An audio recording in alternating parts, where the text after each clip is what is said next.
दूसरा पत्र है बधाई पत्र। सालगिरह यानी कि जन्मदिन पर बधाई पत्र किस तरह लिखते हैं यह यहाँ पर दिया गया है।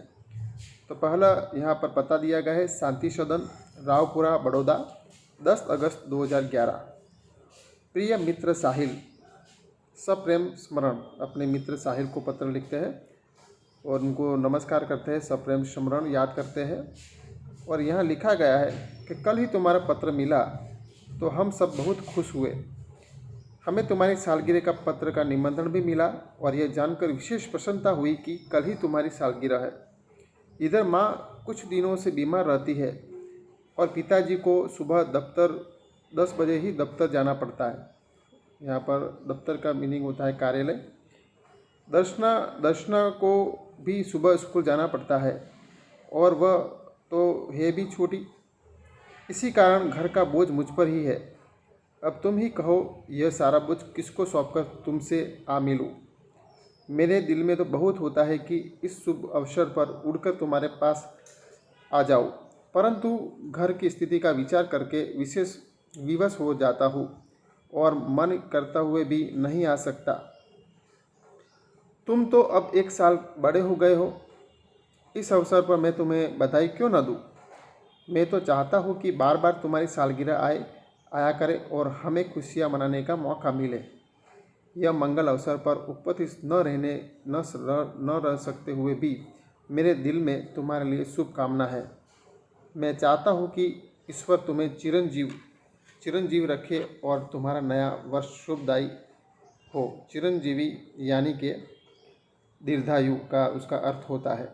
ठीक है, यहाँ पर उनके शब्दार्थ दिए गए। सालगिरह यानी जन्मदिन, दफ्तर यानी कार्यालय, मंगल यानी शुभ, विवश यानी बेबस और चिरंजीवी यानी दीर्घायु, ऐसे शब्दार्थ दिए गए हैं। और परीक्षाओं में भी बहुत सारे समानार्थी शब्दों में ये शब्दार्थ हमें याद रखने हैं।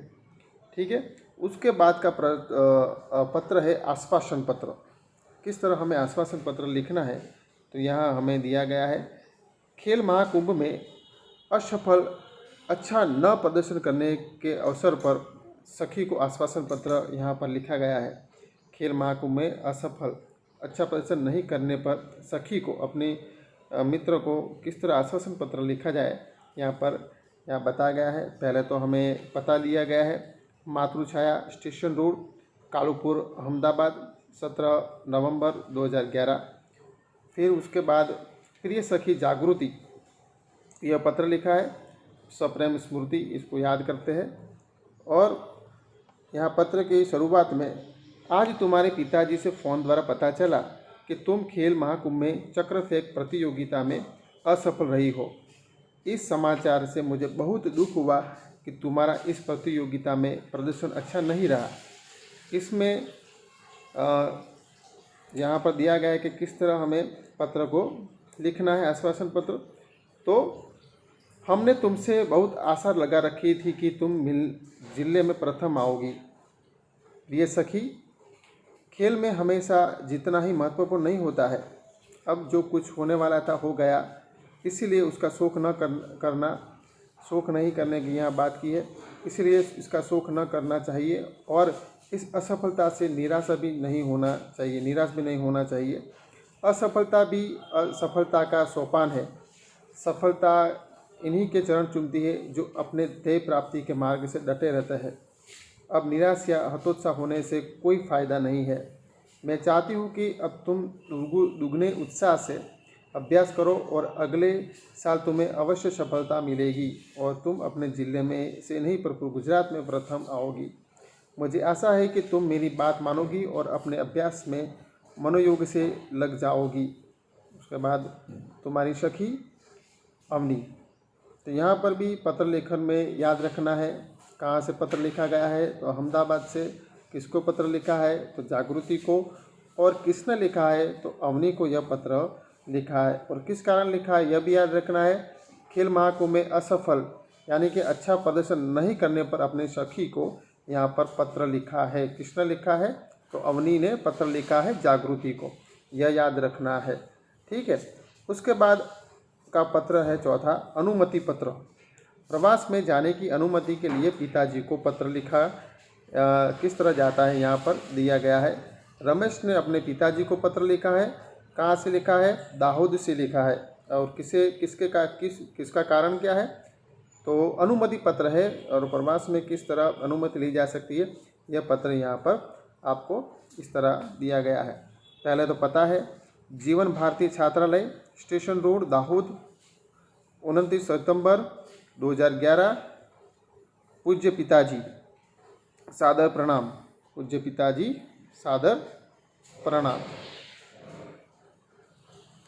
आपका पत्र मिला, सबकी कुशलता जानकर बड़ी खुशी हुई।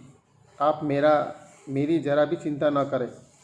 आपकी सूचित करते हुए मुझे खुशी हो रही है कि हमारी कक्षा में सब विद्यार्थी अगले महीने ही 17 तारीख को अजंता एलोरा की गुफा देखने जाने वाले हैं।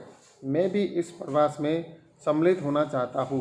स्कूल बस की व्यवस्था की गई है। यह प्रवास की 3 दिनों का रहेगा और 800 रुपये का खर्च आएगा। इस प्रवास में बहुत से दर्शनीय स्थल देखने को मिलेंगे।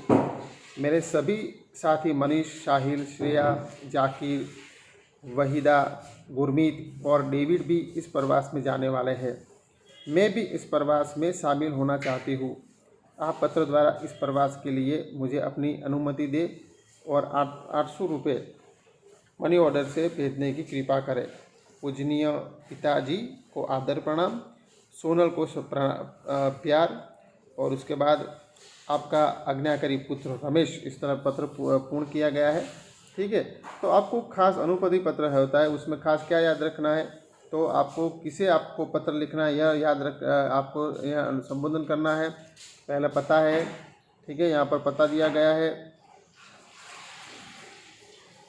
उसके बाद पिताजी को प्रणाम किया गया है, सादर प्रणाम।